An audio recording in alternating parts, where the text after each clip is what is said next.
दोस्तों, अक्सर लोग सोचते हैं कि अब पुलिस ने चार्जशीट लगा दी, अब आरोपी तुरंत जेल जाएगा या फिर फैसला हो जाएगा। लेकिन असली कोर्ट की प्रक्रिया तो चार्जशीट के बाद शुरू होती है। जब पुलिस अपनी पूरी जांच कर लेती है, तब वह कोर्ट में चार्जशीट दाखिल करती है और इसे BNSS में पुलिस रिपोर्ट भी कहा जाता है। चार्जशीट में पुलिस ये बताती है आरोपी कौन है, किस धारा में अपराध बताया गया, कौन कौन गवाह है और कौन कौन से सबूत मिले, मेडिकल, CCTV, कॉल रिकॉर्डिंग जैसी चीजें क्या हैं। अब कोर्ट चार्जशीट देखता है और ये तय करता है कि केस चलाने लायक सबूत है या नहीं। अगर कोर्ट को लगता है कि मामला बनता है, तब कोर्ट आरोपी को ट्रायल फेस करने के लिए आगे बढ़ाता है। अब यहीं से शुरू होता है अगला step, charge frame. Charge frame क्या होता है? बहुत लोग चार्जशीट और चार्ज में फर्क नहीं समझते। चार्जशीट पुलिस लगाती है, लेकिन चार्ज कोर्ट बनाता है। कोर्ट चार्जशीट देखकर तय करता है कि आरोपी पर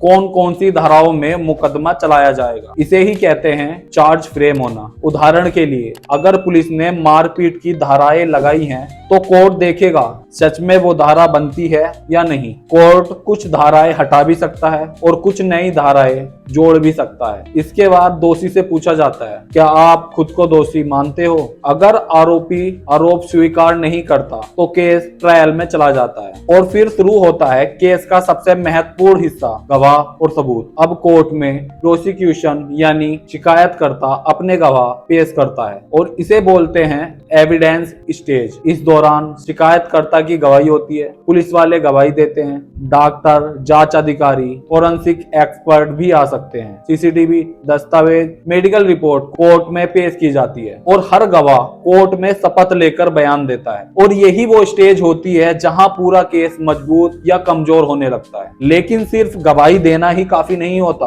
अब इसके बाद आता है सबसे अहम हिस्सा, क्रॉस एग्जामिनेशन, यानी जिसको हम जिरह बोलते हैं। यानी जब शिकायतकर्ता का गवाह अपने बयान देता है, तब आरोपी का वकील उससे सवाल पूछता है। इसका मतलब होता है गवाह की सच्चाई जानना, बयान में विरोधाभास पकड़ना, झूठ या कमजोरी सामने लाना। उदाहरण, अगर गवाह कहे कि उसने घटना रात के 10 बजे देखी, लेकिन वो उस समय वहां था ही नहीं, तो क्रॉस एग्जामिनेशन में ये बात सामने लाई जाती है। कई बार केस का पूरा रिजल्ट इसी स्टेज पर बदल जाता है। क्रॉस एग्जामिनेशन खत्म होने के बाद आता है एक बहुत महत्वपूर्ण हिस्सा, जिसे पुराने कानून CRPC धारा 313 का बयान और अब नए कानून BNSS में 351 का बयान कहा जाता है। अब जानेंगे BNSS धारा 351 क्या होती है। धारा 351 बनने के बाद अब कोर्ट आरोपी से सीधे सवाल पूछता है, आपके खिलाफ जो सबूत आए हैं और गवाहों ने जो बयान दिए, उस पर आपका क्या कहना है। यहाँ आरोपी को मौका दिया जाता है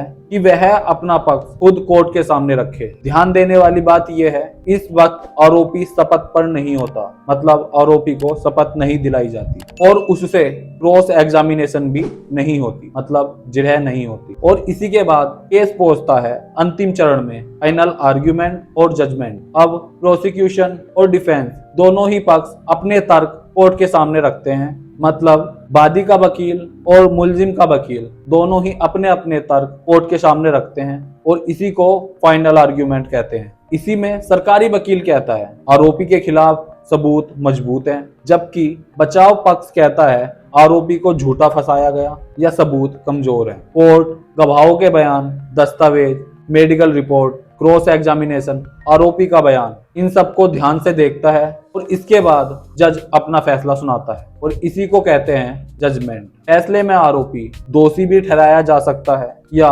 बरी भी किया जा सकता है। अगर दोष सिद्ध हो जाए, तब कोर्ट सजा तय करती है और अगर कोई दोष सिद्ध नहीं होता, तब कोर्ट बरी कर देती है।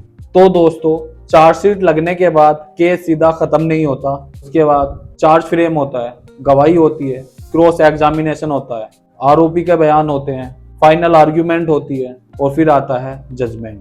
मैं उम्मीद करता हूँ चार्जशीट के बाद की प्रोसेस अब आप अच्छे से समझ चुके होंगे।